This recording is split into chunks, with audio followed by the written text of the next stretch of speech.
Hello students, welcome back to my channel. अगर आपने अभी तक मेरे चैनल को सब्सक्राइब नहीं किया है तो जल्दी से चैनल को सब्सक्राइब कर दीजिए और बेल नोटिफिकेशन भी ज़रूर दबा दीजिएगा ताकि आपको आने वाले वीडियोस की नोटिफिकेशंस टाइम पे मिलते रहे।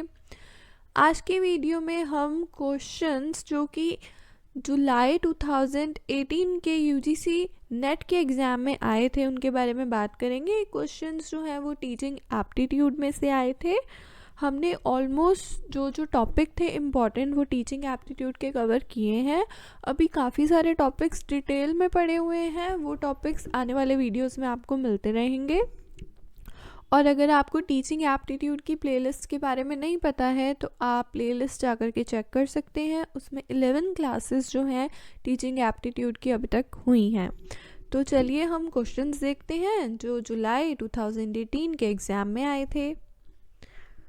तो सबसे पहला क्वेश्चन जो है वो ये है कि विच of the following set of statement best describes the nature and objective of teaching. यहाँ पे आपको कुछ स्टेटमेंट्स दी हुई हैं। यहाँ पे आपको ये बताना है कि इनमें से कौन सी स्टेटमेंट बहुत अच्छे तरीके से नेचर और ऑब्जेक्टिव को दर्शाती है टीचिंग के। इंडिकेट करना है आपको अपने आंसर को इन कोड्स के द्वारा। अब सबसे पहले ये तो हमें पता चल गया कि यहाँ पे तीन कोड्स दे रखे हैं, मतलब इनमें से 3 स्टेटमेंट सही हैं, बाकी की गलत हैं। तो सबसे पहले हम स्टेटमेंट को रीड करते हैं। Teaching and learning are integrally related. क्या टीचिंग और लर्निंग आपस में रिलेटेड होते हैं? तो हाँ, टीचिंग लर्निंग तो आपस में रिलेटेड है ही, क्योंकि टीचर पढ़ाता है तभी तो लर्निंग टेक प्लेस करती है, और अगर लर्निंग ही नहीं होगी तो टीचिंग का क्या फ़ायदा। फिर सेकेंड है कि there is no difference between teaching and training. क्या टीचिंग और ट्रेनिंग में कोई भी डिफरेंस नहीं है? बहुत बड़ा डिफरेंस है। हमने पढ़ा भी है कि टीचिंग और ट्रेनिंग में क्या डिफरेंस होता है, और आने वाले वीडियोस में भी हम इसको अच्छे से डिस्कस करेंगे। टीचिंग क्या होती है? टीचिंग मतलब जो टीचर जो है वो क्लासरूम में पढ़ाता है, और ट्रेनिंग का मतलब क्या होता है? किसी स्किल के बारे में हम एक बच्चे को ट्रेन कर रहे हैं, स्किल के अंदर ट्रेन कर रहे हैं। जैसे किसी को कराटे सिखा रहे हैं, या फिर किसी को कबड्डी गेम सीखना है कि कैसे खेलते हैं, या कोई भी चीज़, कोई भी एक्टिविटी में वो ट्रेन हो रहा है, वो उस चीज़ को बार बार करके सीख रहा है। और टीचिंग मतलब लर्निंग। तो ये स्टेटमेंट तो सही नहीं है। फिर है concern of all teaching is to ensure some kind of transformation in students. Teaching का मेन फोकस क्या होता है? यही होता है कि कोई ना कोई ट्रांसफॉर्मेशन स्टूडेंट्स में आए, क्योंकि टीचर जब बच्चों को पढ़ाता है तो वो यही तो चाहता है कि जो पढ़ा रहा है वो उससे बच्चों के बिहेवियर में, बच्चों की एक्टिविटी में, उनके विकास में, उनके डेवलपमेंट में कुछ चेंज आ जाए जो कि पॉजिटिव हो। तो ये चीज़ भी सही है। यहाँ पे आप देख सकते हैं कि थर्ड का यहाँ पे आंसर भी दिया हुआ है। थर्ड आंसर सही है, तो ए और सी तो सही है।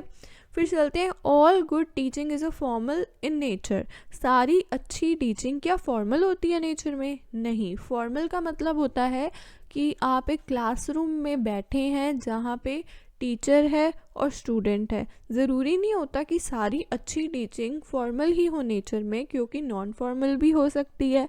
क्योंकि घर में भी जो बच्चे हैं अपने पेरेंट्स से सीखते हैं या किसी से सीखते हैं, तो वो नॉन फॉर्मल या इनफॉर्मल वे में वो सीख रहे हैं। तो ये चीज़ भी गलत हो गई। फिर है कि teacher is a senior person. एक टीचर हमेशा क्या सीनियर पर्सन होता है? ज़रूरी नहीं है, क्योंकि किसी से भी हम सीख सकते हैं। एक छोटे बच्चा जो होता है वो भी कुछ ना कुछ सिखा देता है। तो एक टीचर एक सीनियर पर्सन हो ऐसा ज़रूरी नहीं होता है, तो ये भी गलत है। फिर है कि टीचिंग एक सोशल एक्ट है, वेयर एज लर्निंग एक पर्सनल एक्ट है। टीचिंग सोशल एक्ट है, वहाँ पे एक से ज़्यादा लोगों का इन्वॉल्वमेंट हो रहा है, और लर्निंग एक पर्सनल एक्ट है, क्योंकि एक इंसान अपने लिए सीख रहा है। तो ये स्टेटमेंट सही है। तो सही आंसर थर्ड है, ए, सी और एफ सही हैं, बाकी सारे गलत हैं। अब बढ़ते हैं अगले क्वेश्चन पे। Which of the following learner characteristic is highly related to effectiveness of teaching. हमें ये बताना है कि यहाँ पे आपको कुछ लर्नर के कैरेक्टरिस्टिक्स दिए हुए हैं, और हमें ये बताना है कि लर्नर का कौन सा कैरेक्टरिस्टिक है जो कि बहुत ही ज़्यादा रिलेटेड है इफ़ेक्टिवनेस ऑफ टीचिंग से। तो सबसे पहला जो कैरेक्टरिस्टिक दिया हुआ है वो है prior experience of the learner.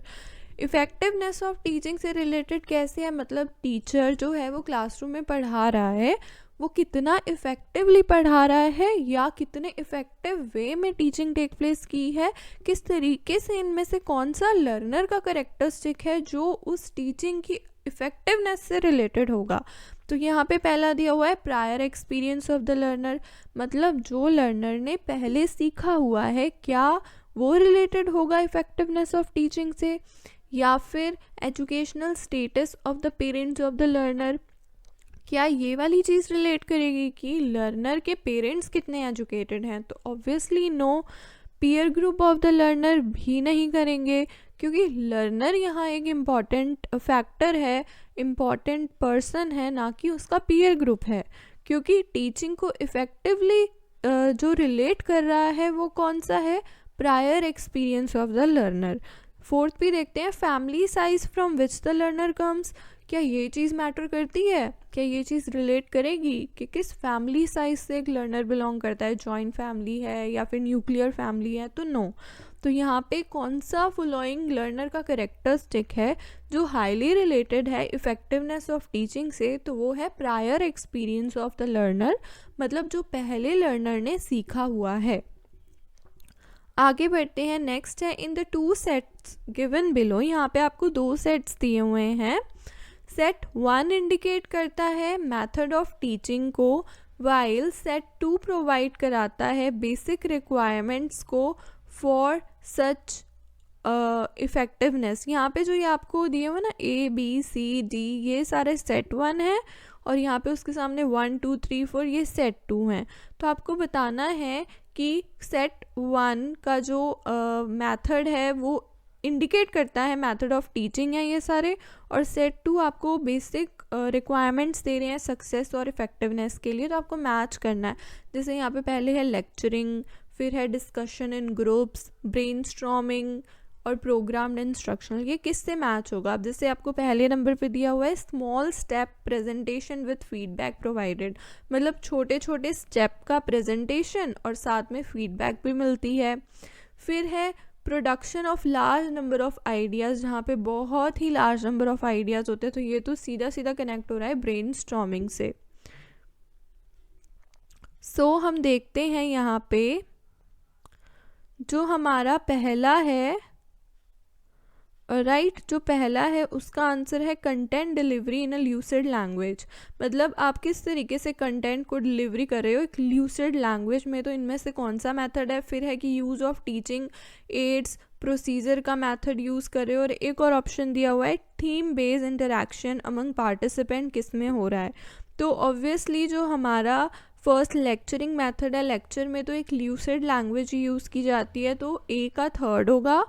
और डिस्कशन इन ग्रुप में क्या होता है, हम बेसिकली यहाँ पे दिया हुआ है 5th number, theme based interaction होता है अमंग पार्टिसिपेंट्स, क्योंकि क्या होता है ना यहाँ पे आप डिस्कशन कर रहे हो, यहाँ पे जो मेंबर्स होते हैं ग्रुप के वो डिस्कस करते हैं, उनके पास में थीम बेस्ड इंटरेक्शन होता है, उनके पास में कुछ थीम बेस्ड टॉपिक्स होते हैं। उसके बाद में है ब्रेनस्टॉर्मिंग, तो जैसे मैंने बोला production of large number of ideas जहाँ पे प्रोड्यूस होते हैं वो ब्रेनस्टॉर्मिंग हो गया, और प्रोग्राम इंस्ट्रक्शनल हो गया, छोटे छोटे स्टेप के द्वारा प्रेजेंटेशन करना जहाँ पे फीडबैक भी प्रोवाइडेड हो। तो इसका सही आंसर हो जाएगा ऑप्शन नंबर 3। अब हम बढ़ते हैं आगे, नेक्स्ट हमारे पास है from the list of evaluation procedure given below, यहाँ पे आपको लिस्ट दी गई है इवैल्यूएशन प्रोसीजर की, आपको आइडेंटिफाई करना है कि कौन से फॉर्मेटिव इवैल्यूएशन इनमें से कहलाएंगे, और यहाँ पे आपको कोड्स दिए हुए हैं, मतलब यहाँ पे 3 कोड्स हैं, तो 3 इनमें से सही हैं। पहला आपको दिया हुआ है teacher awards grade, formative evaluation है ये हमारा, तो एक टीचर अवार्ड करता है, ग्रेड्स देता है स्टूडेंट को after having transacted the course work, जब उसने एक पूरा कोर्स वर्क करा दिया उसके बाद में जो टीचर है वो स्टूडेंट्स को ग्रेड दे रहा है, ठीक है। फिर नेक्स्ट है कि ड्यूरिंग इंटरेक्शन, स्टूडेंट्स के साथ जब क्लासरूम में इंटरेक्शन हो रहा है तो टीचर करेक्टिव फीडबैक दे रहा है।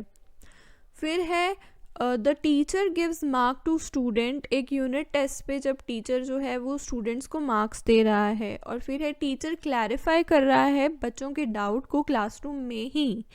ओवरऑल परफॉर्मेंस जो है स्टूडेंट की उसको रिपोर्ट कर रहा है, पेरेंट्स को बता रहा है हर 3 महीने के इंटरवल से, गैप से। फिर है कि लर्नर के मोटिवेशन को रेस कर रहा है टीचर क्वेश्चन आंसर सेशन के द्वारा। फॉर्मेटिव इवैल्यूएशन का मतलब होता है जो पूरा साल क्लासरूम में इवैल्यूएशन चलता रहता है। क्लासरूम में जो टीचर होता है वो बच्चों को इवैल्यूएट करता रहता है। एक फॉर्मेटिव इवैल्यूएशन होता है और एक समेटिव इवैल्यूएशन होता है। समेटिव इवैल्यूएशन का मतलब होता है एंड ऑफ द ईयर जो एग्ज़ाम होते हैं, जैसे हमारे फाइनल एग्ज़ाम्स हो गए, उनके बेसिस पे मार्क्स देना।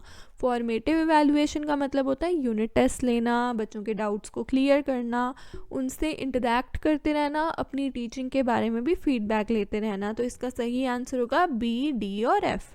मतलब बी कौन सा है कि ड्यूरिंग इंटरेक्शन क्लासरूम के में स्टूडेंट्स के साथ इंटरेक्शन के टाइम पे टीचर जो है वो करेक्टिव फीडबैक दे रहा है बच्चों को। और उसके बाद में नेक्स्ट है डी, मतलब टीचर क्लैरिफाई कर रहा है बच्चों के डाउट को इन द क्लास इटसेल्फ। उसके बाद में है एफ, लर्नर के मोटिवेशन को वो रेस कर रहा है through a question answer session. Basically क्या होता है ना, यहाँ पे प्रॉपरली आप यूनिट टेस्ट को भी नहीं ले सकते हो, ये प्रॉपरली मार्क्स से रिलेटेड नहीं होता। फॉर्मेटिव इवैल्यूएशन का मतलब नॉर्मल तरीके से हम बात करें, सिंपल लैंग्वेज में बात करें तो यही होता है कि एक टीचर है वो पढ़ा रहा है और वो बच्चों से कुछ क्वेश्चंस पूछ लेता है, जैसे क्वेश्चन आंसर सेशन ले लेता है और उनसे उनके डाउट्स क्लियर कर देता है। और वैसे यूनिट टेस्ट का भी कहीं पॉइंट आया हुआ था तो इसलिए यूनिट टेस्ट भी इसमें हम ले सकते हैं, बट यूनिट टेस्ट के वो वाले टेस्ट होंगे जो क्लासरूम में टेस्ट होते हैं, तो इसलिए ये यूनिट टेस्ट वाला यहाँ सही नहीं है। जो क्लास टेस्ट होते हैं, जो क्लास में जो टीचर होता है वो स्टूडेंट्स के टाइम टू टाइम टेस्ट लेता रहता है, लाइक जैसे आज ले लिया कल ले लिया, वो वाले टेस्ट जो हैं वो फॉर्मेटिव इवैल्यूएशन में आ जाते हैं। मतलब क्लासरूम में आप पढ़ाते पढ़ाते ही बच्चों से फीडबैक लेते हो, उनका टेस्ट ले लेते हो, ओरल रिटन टेस्ट कोई भी हो सकता है, आप उनका मोटिवेशन रेस करते हो, साथ में आप उनके डाउट्स को क्लियर करते हो। आगे बढ़ते हैं, नेक्स्ट क्वेश्चन है असर्शन और रीज़न का। असर्शन दिया हुआ है कि all teaching should aim at ensuring learning. हर एक टीचिंग यही एम उसका होना चाहिए कि लर्निंग तो टेक प्लेस करेगी ही करेगी, लर्निंग होनी ही चाहिए। रीज़न आ रहा है कि सारी लर्निंग जो है वो टीचिंग से रिज़ल्ट करती है। तो यहाँ पे आपके पास में आंसर जो सही है वो है ऑप्शन नंबर 3।